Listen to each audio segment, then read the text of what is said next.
Mana yang dia maksud, yang dirugikan hak-haknya? Si anak yatim, ya. Inilah yang bernilai manusia.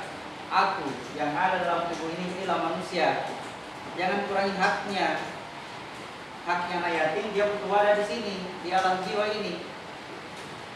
Untuk mendapatkan wadah di alam jiwa ini mesti bekerja keras. Jalankan tugas khalifah. Ketika dia bersedekah ini dibuatkan tangan. Bukan hanya tangannya dibuat, kakinya juga, matanya juga, karena itu semua mendukung semua sedekahnya, termasuk pikirannya, kelengkapan seluruh tubuhnya. Itu mesti dibuat, jangan dikurangi haknya. Dikurangi haknya itu dengan cara apa? Dengan cara ngaku-ngaku tadi. Ketika dia bersedekah, dibuatkan tangan. Tapi untung saya bersedekah, hilang lagi tangannya tadi. Dengan tangannya itu paling tadi ini bukan tangan Tuhan, tangannya sendiri. Tidak dikasih lagi, buntu lagi tangannya, cacat lagi.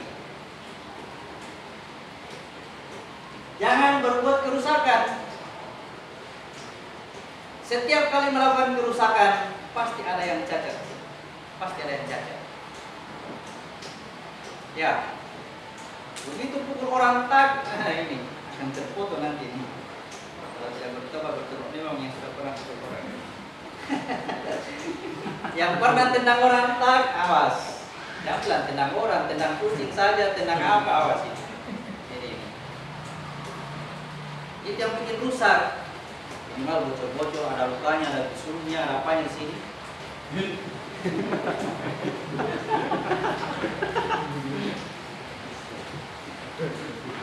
Seandainya pernah mimpi buruk kayak begitu, pernah mimpi buruk, badan ini luka bocor, bisul di kaki. Kalau ada anjing mengumum lari, ada bisul. Jangan berbuat kerusakan. Ya, jadi Tuhan larang jangan berbuat kerusakan. Berbuat baiklah kamu. Tapi dalam berbuat baik jangan ngaku-ngaku. Berbuat baik baru mengaku, sama juga tidak ada juga Pak, tidak dibuatkan tangannya, muncul lagi. Dilarang berbuat kerusakan, tapi diperintahkan berbuat kebaikan tanpa mengaku. Berbuat kerusakan artinya kita berbuat keji, ya, melakukan perbuatan keji. Berbuat kebaikan tanpa mengaku namanya berbuat mungkar. Mungkar. Salat mencegah perbuatan keji dan mungkar. Salat menjaga supaya kita tidak berbuat kerusakan, supaya dalam berbuat kebaikan tidak ada keingkaran, tidak ada pengakuan. Jadi ya, jadi yang bisa menolong kita dari situ adalah salat. Salatnya nanti akan diperbaiki. Salat ini yang menolong kita ya. Jangan berani berjanji mulai besok saya tidak akan mengaku. Tidak gampang ya. Mungkin hari ini lagi dengar cerita ini ya, sampai ada kayaknya saya tidak bisa mengaku besok ya. Karena baru dengar cerita, baru dengar ceramah. Begitu bangun dari tidur, lagi kondisi lagi kurang bagus ya. Ini cuaca agak panas, tiba-tiba ada orang mengaku di masjid, tuh belum ada saya yang bangun masjid. Masa dia yang bangun masjid, saya itu kemarin yang bantu ya. Lagi marah karena cuaca tidak bagus. Padahal tadi itu ya, saya tidak akan mengaku, itu lagi bagus cuaca ya. Lagi kenyang, barang lagi sehat. Itu pasti kita tidak mengaku, tapi coba kalau sakit, coba kalau capek, kalau lapar, berani kita tidak mengaku. Pulang kantor, mana yang makanan, capek bisa kerja baru kasih begini kan, karena lapar nih. Kalau sakit setengah mati di meter, sebagai nanti saya urus ini urus. Jadi jangan berani-berani berjanji untuk ya kita diberikan fasilitas. Jadikan sabar dan sholat sebagai penolong bagi sabar dan sholat. Jadi kita melatih nilai kesabaran berkaitan dengan membaca Al-Quran, nilai sholat ya ini kita latih dengan teknik-teknik yang diajarkan melalui kisah Nabi. Surah 7 ayat 85.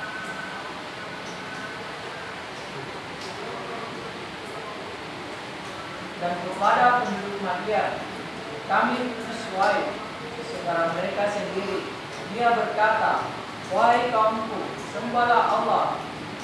Tidak ada Tuhan sembahan bagimu selain Dia. Sesungguhnya telah datang kepadamu bukti yang nyata dari Tuhanmu. Sempurnakanlah takaran dan timbangan, dan jangan kamu merugikan orang sedikit pun. Ya. Janganlah kamu berbuat kerusakan di bumi setelah diciptakan dengan baik. Ya. Itulah yang lebih baik bagimu jika kamu orang beriman. Oke, kita sudah pahami ya. Ayat 86. Dan janganlah kamu di setiap jalan dengan menakuti dan menghalang-halangi orang-orang yang beriman dari jalan Allah dan ingin membelokkannya. Ingatlah ketika kamu dahulunya sedikit, lalu Allah memperbanyak jumlah kamu. Ya. Dan perhatikanlah bagaimana kesudahan orang-orang yang berbuat kerusakan.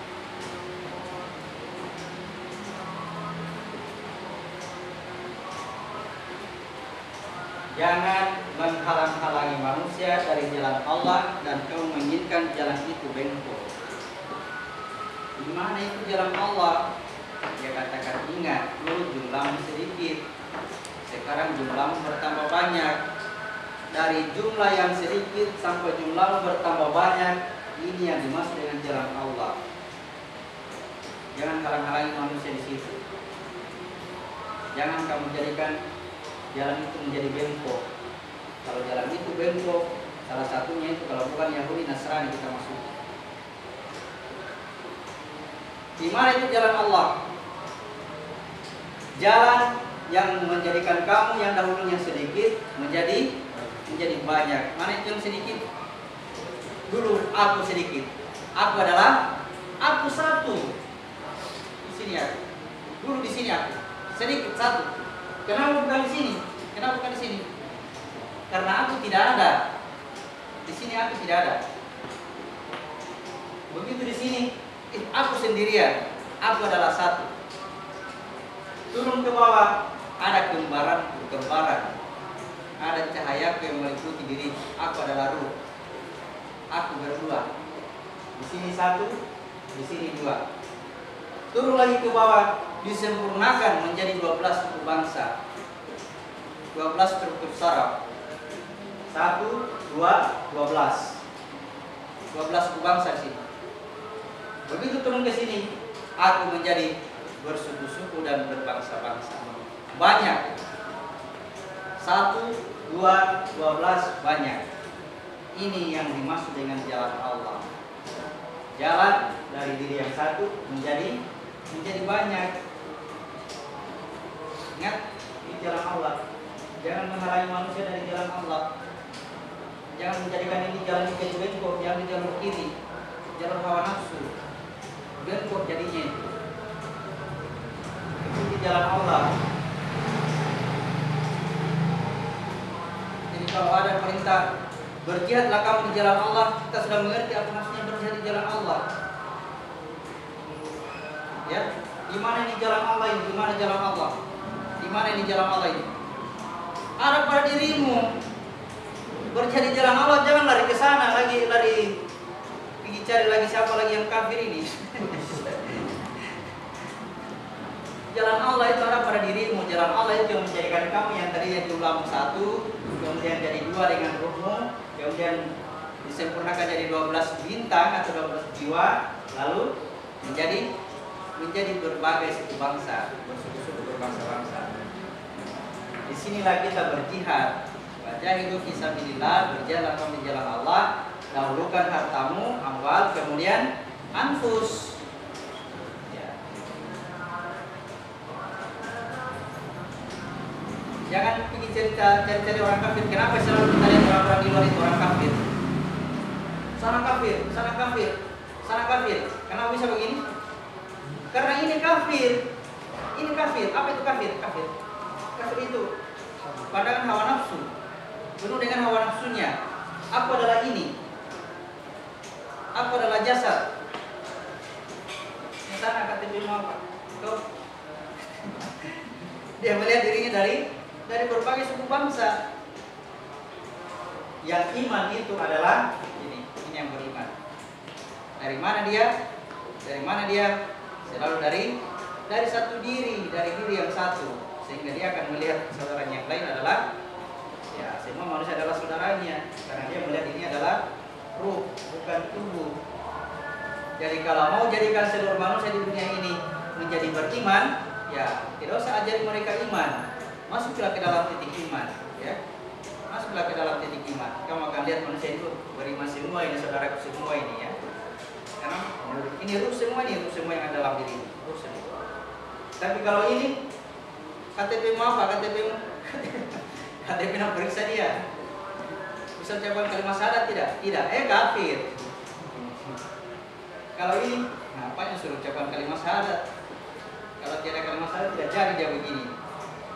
Ya. Ada Allah, ada Rasulnya. Ya, 10 menit lagi. Terlambat kita mulai, ya. Baik.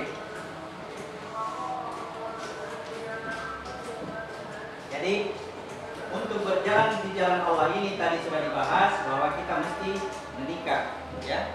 Menikah sampai 4 kali, ya. Kalau menikah tidak sampai 4, tanggung. Tanggung artinya kapan kita keluar dari tubuh baru menikah di sini, masuk ke alam jiwa dan berhenti di situ. Yahudi. Masuk dalam golongan Yahudi karena berhenti di alam jiwa. Menikah lagi 1, istri ketiga berhenti di situ, golongan Nasrani, berhenti di alam ruh. Harus menikah 4, harus, kalau tidak bisa. Ya, harus menikah 4, masuk sampai ke sini, masuk sampai ketiadaan, di alam ketiadaan di sini dia tidak ada, baru dia melihat dirinya. Ya, itulah kesempurnaan. Seorang manusia yang zalim dan bodoh, itulah kesempurnaannya manusia. Ya, bukan manusia yang lihat ini super sakti nih, ya, sakti nih kalau bagian ini. Kalau dia masuk di alam jiwanya, yang dengan menggunakan kekuatan jiwa, dia bisa berjalan di atas air. Berjalan di atas air. Itu hebatnya. Dengan menggunakan kekuatan jiwa, dia tubuhnya bisa ada di sini, isinya bisa ada di tempat lain. Kekuatan jiwa. Hebat kayak itu? Tidak, kata Tuhan, yang hebat ini. Ini Bani Israel, keturunannya Ibrahim dan Ismail. Ya. Apa kerjanya dia? Itu orang ini bikin kue baru bikin jual. Sana yang berjalan di atas kalau yang teman-teman lihat berjalan di atas angin lagi mana ada itu. Bilang hebatnya apa? Hebat itu. Yang hebat itu ya istri yang berpakaian.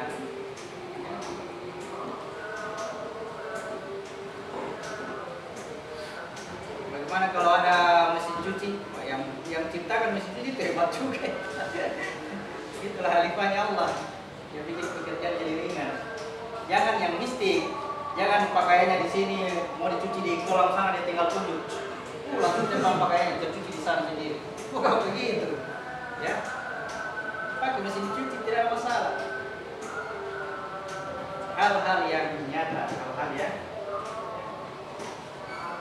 Perjalanan ini, perjalanan dari tubuh ke jiwa untuk istri. Dari jiwa ke ruh untuk istri, ya. Istri pertama, istri kedua, istri ketiga, istri keempat. Rahasia ya, istri keempat rahasia. Istrimu bagaikan kebun. Surah 2 ayat 223.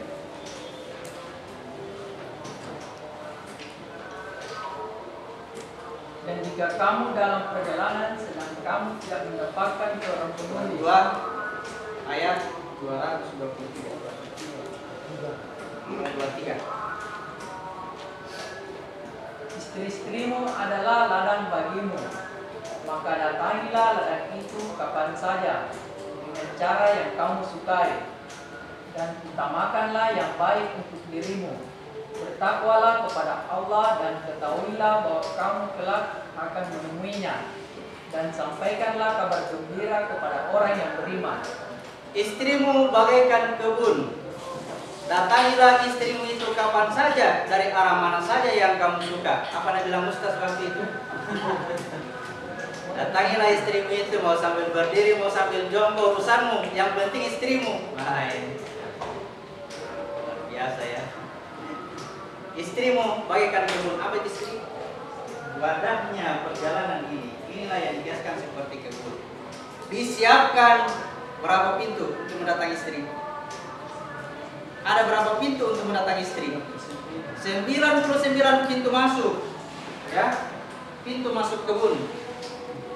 99 yang disiapkan.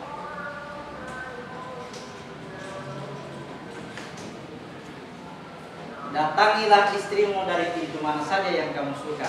Mau dari pintu Ar-Rahman, mau dari pintu Ar-Rahim, mau dari pintu yang penolong, yang penyayang, yang mencipta, sembarang. Begitu maksudnya datang istri. Kita bisa memasuki ini dengan cara selalu memberi Ar-Rahman. Kita bisa memasuki ini dengan selalu menyayangi, karena sifat menyayangi sifatnya Allah, sifat memberi sifatnya Allah. Yang melakukan itu khalifah namanya, ya. Dia menjadi khalifah Allah kalau dia melakukannya tidak ada ngaku-ngakunya. Tapi kalau sambil ngaku-ngaku bukan khalifah Allah namanya, khalifahnya hawa nafsu. Ya.